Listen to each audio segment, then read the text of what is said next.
Olá, amigos! Bem-vindos ao nosso estudo de hoje do livro Religião dos Espíritos, com Emmanuel e Kardec. Hoje nós vamos falar do capítulo 14, que no livro Religião dos Espíritos é bem pequenininho, mas o tema é bastante vasto. Chama-se Censura, em que ele vai tratar aquela fala de Jesus sobre vermos um argueiro no olho do vizinho, mas não vermos uma trave no nosso olho. Tem um cisquinho no olho do outro, eu tô aqui observando, censurando, criticando, mas não tô vendo que eu tenho uma tora, um pedaço gigante de madeira no meu olho. O Emmanuel vai comentar nessa passagem a questão 903 do Livro dos Espíritos, no capítulo Perfeição Moral. E ele nos traz algumas alegorias, algumas imagens figurativas para nós pensarmos de uma forma mais concreta, né, visualizarmos concretamente o que é quando a gente entra num processo de criticar o outro, de ver defeito do outro. E quantas vezes nós entramos nesse tipo de relação? Quantas vezes nós temos no nosso círculo de relações algumas pessoas que a gente carrega na crítica, que tudo que aquela pessoa faz a gente acha algo errado, a gente nem observa direito o que a pessoa está falando, o que a pessoa está fazendo. O nosso primeiro olhar já é achar um erro naquilo que aquela pessoa faz. Se fosse outra pessoa fazendo, a gente talvez nem percebesse, ou se percebesse, deixasse passar, né? Um dos nossos vícios comportamentais é ficarmos excessivamente críticos. É o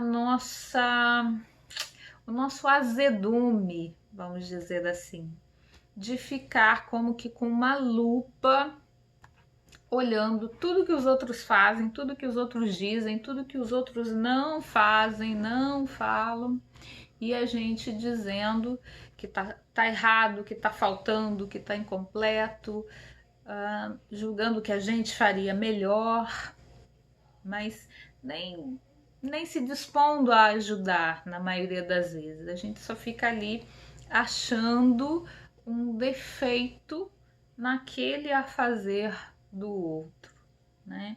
Seja uma produção intelectual, um texto, uma prova, um trabalho de intelecto, seja algo operacional, um afazer manual, repetitivo, seja o cuidar de uma casa, cuidar do alimento, cuidar da roupa, a forma como as pessoas se relacionam, tudo a gente põe defeito, né? Sabe aquele dia que você olha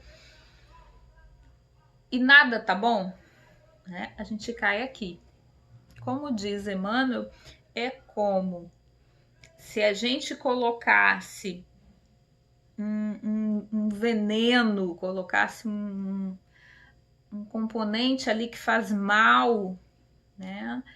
Nas palavras de Emmanuel, é como se a gente deitasse fel em uma iguaria que a gente desse a um vizinho que a gente supostamente quer ajudar.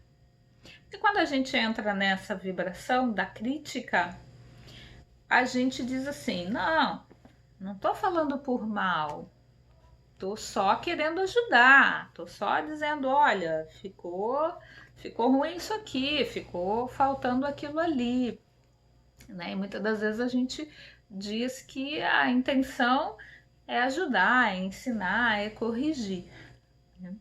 Mas se a gente fica na na crítica severa, a gente fica ali na maledicência do que o outro está fazendo, a gente não ajuda, a gente contamina, a gente atrapalha, a gente diminui a autoestima do outro, a gente diminui a confiança do outro.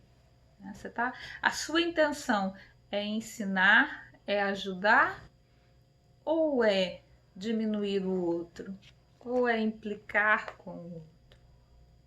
A pergunta 903 do Emmanuel, que originou essa fala do 903 do Kardec, no Livro dos Espíritos, que originou o capítulo 14 do Emmanuel, no Religião dos Espíritos, Kardec perguntou se tem culpa, a culpa em eu estudar os defeitos alheios, eu ficar ali olhando minuciosamente os defeitos alheios, tem culpa nisso? Tá errado fazer isso? E os espíritos respondem que se a intenção da crítica é criticar, eu tô falando para criticar, para divulgar, para dizer pro outro lá, tá vendo? Não falei que o fulano não faz nada que presta, ele não faz nada direito, né? Tudo que ele vai fazer, ou tudo que ela faz, eu tenho que ir lá e corrigir. Ó, que não faz bem feito.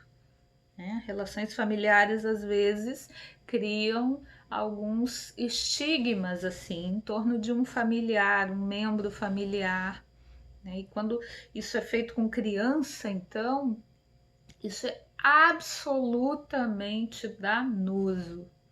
Você contamina o psiquismo daquela criança ao persegui-la, dizendo que nada do que ela faz está bom.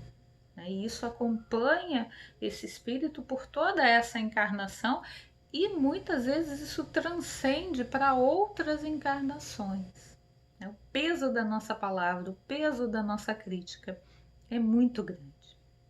Então, os espíritos são muito claros. Se você está criticando por criticar ou para divulgar, para ficar falando para os outros, porque uma das práticas da censura é não fala diretamente para a pessoa, mas para os outros, para o grupo envolvido, para aquele círculo de pessoas envolvidas ali no trabalho, na amizade, na família, a gente vai lá e fala, né? Fala o quanto aquela não é boa, não acerta, enfim, ou tem um determinado temperamento, um determinado caráter, a gente fica divulgando, a gente fica maledizendo o outro.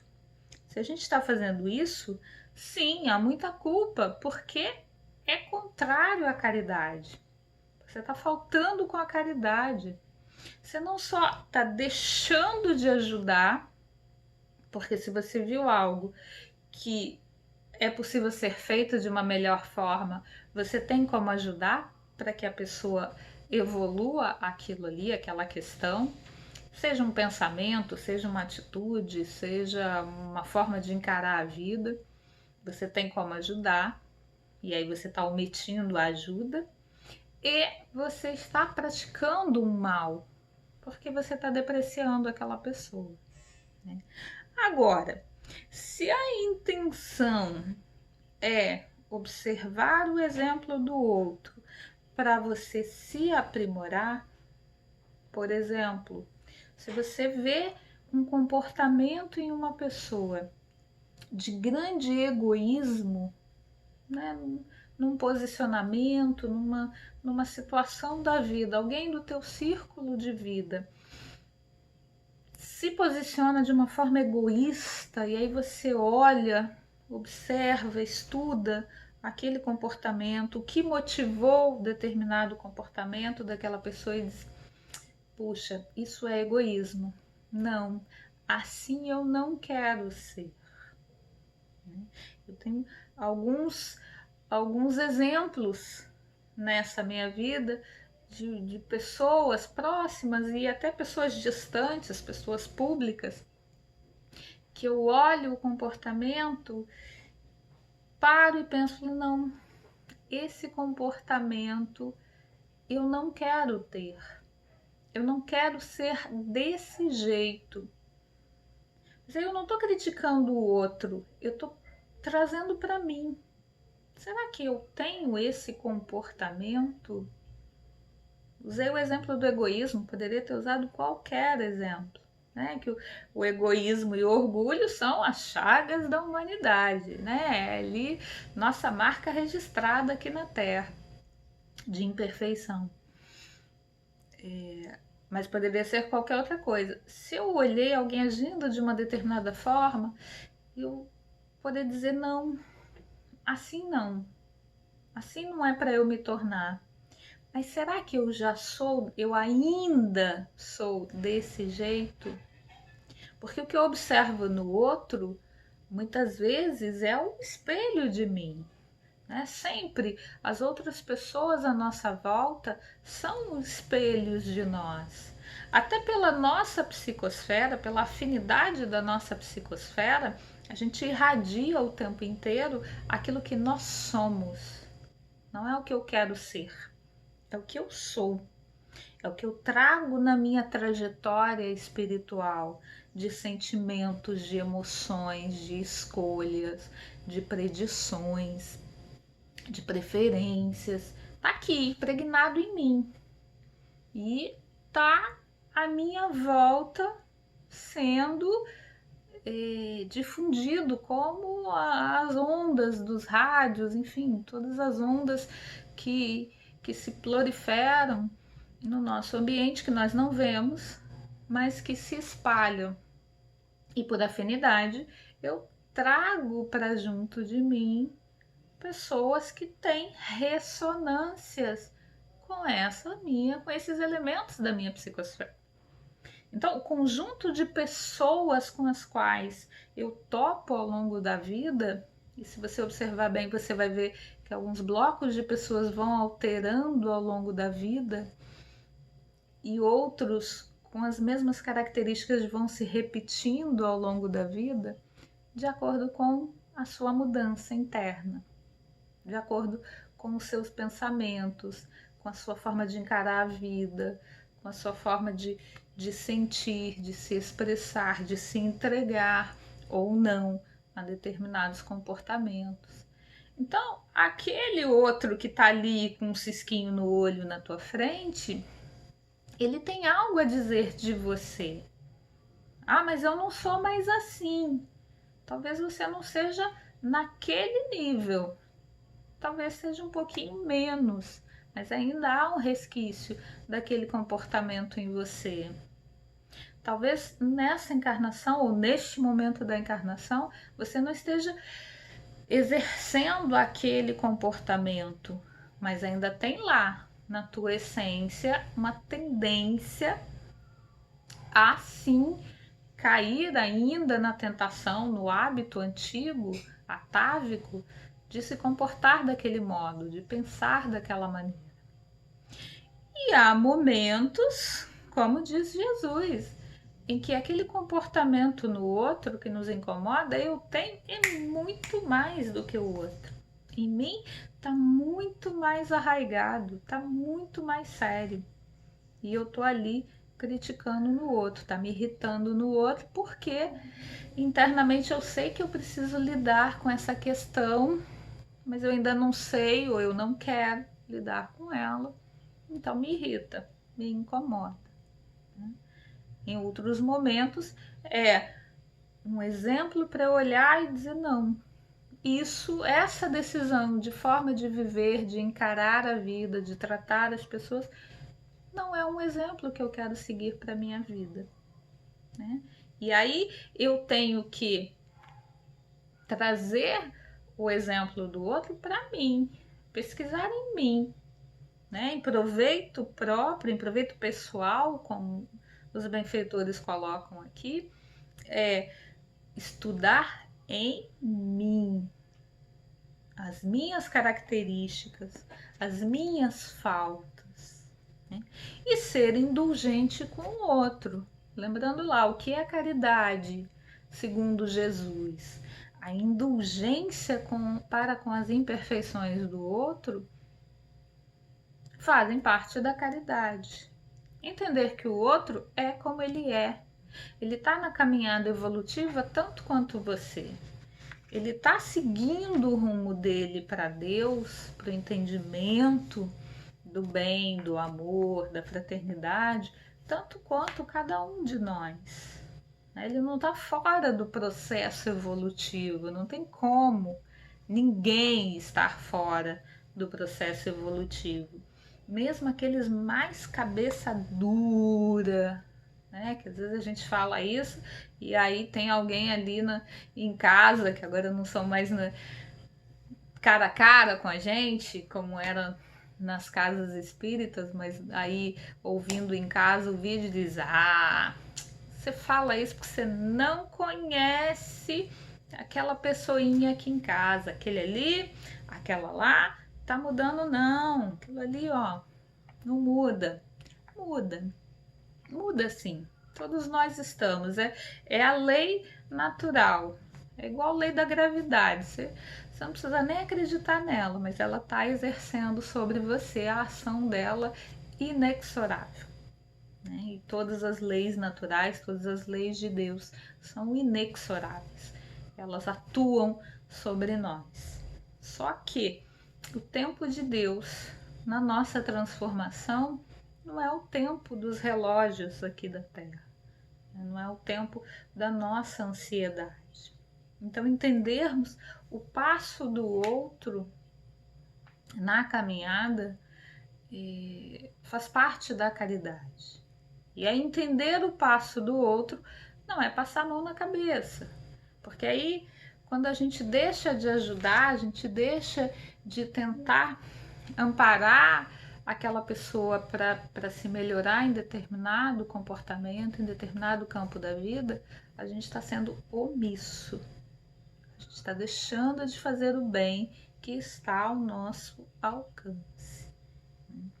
Então, que a gente busque exercitar o nosso hábito, que na verdade muitas vezes a gente ainda não tem, né? Esse hábito de não julgar, mas é um hábito que a gente precisa adquirir, de sair da censura pela censura. E muitas vezes a gente só quer reclamar. Muitas vezes a gente passa tantas horas, tantos dias reclamando de uma pessoa, né? Às vezes passa anos reclamando de uma pessoa, mas não faz nada para a situação mudar, não faz nada para mudar o meu jeito de encarar essa situação. Eu reclamo tanto do comportamento do outro, mas eu também não mudo o meu comportamento em relação a ele. E aí, se eu não mudo, não é o outro que vai mudar. Que nós não usemos a desculpa esfarrapada de dizer que só quer ajudar, quando na verdade a gente só quer reclamar do outro. Que esse incômodo, que essa constatação de que há algo no outro que não bate bem em mim, até porque só porque eu tô achando que é um defeito lá, não quer dizer que seja. Muitas vezes é o meu olhar que tá com uma trave tão grande, que eu não tô nem conseguindo enxergar como é que o outro é. Eu tô com uma visão completamente distorcida da outra pessoa. E mesmo que ela tenha aquelas características censuráveis, que eu utilize o meu olhar, o meu sentimento para ajudá-lo. E se não for possível ajudar o outro, que eu ajude pelo menos a mim, estudando em mim o que eu ainda tenho daquele comportamento. Aumentando assim o nosso autoconhecimento, o nosso autodescobrimento, nós vamos descobrindo muitas coisas a nosso respeito, nas quais a gente ainda tem a melhorar e que é possível melhorarmos. Não lá na frente, não lá numa outra vida, não quando eu tiver a idade X ou Y, mas agora. Coloquemos mais amor, mais empatia nos nossos olhares, nos nossos corações, e certamente vamos viver muito mais em paz. Fiquem assim com a paz que Jesus nos trouxe, que é a paz não da inércia, mas a paz da pacificação em nós, primeiramente. E até o nosso próximo encontro.